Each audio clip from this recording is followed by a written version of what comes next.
Le 31 août prochain, cela fera 25 ans que Diana Spencer a quitté ce monde. Malgré sa disparition, la princesse de Galles fascine toujours autant le public, au point d'inspirer des ouvrages, des années plus tard. Si est le cas notamment du livre The Palace Papers, écrit par la journaliste Tina Brown, qui évoque entre autres la relation entre celle que l'on surnommait Lady Di et ses deux fils. Comme l'explique cette ancienne rédactrice en chef de Vanity Fair, la princesse n'était pas perçue de la même façon par William et Harry.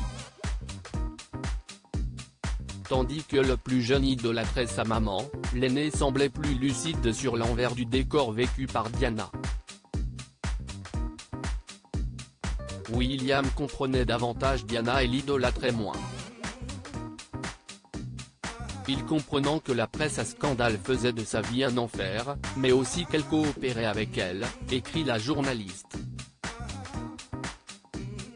Le jeune prince, doté d'un bon esprit de déduction ou mis au courant par la presse à scandale, on ne sait pas, aurait su pour la liaison entre sa mère et Will Carlin, le capitaine de l'équipe anglaise de rugby.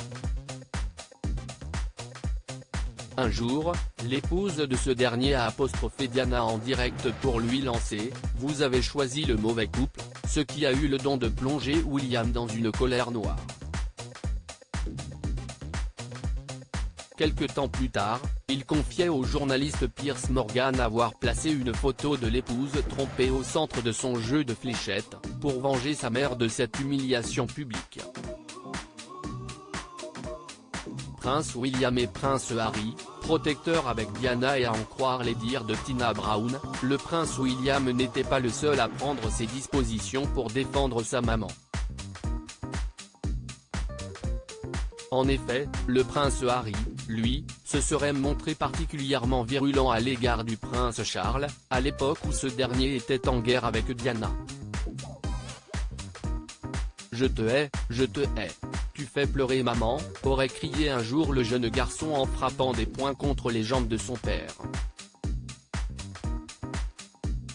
Une chose est sûre, Lady Di pouvait compter sur ses fils pour jouer la garde rapprochée.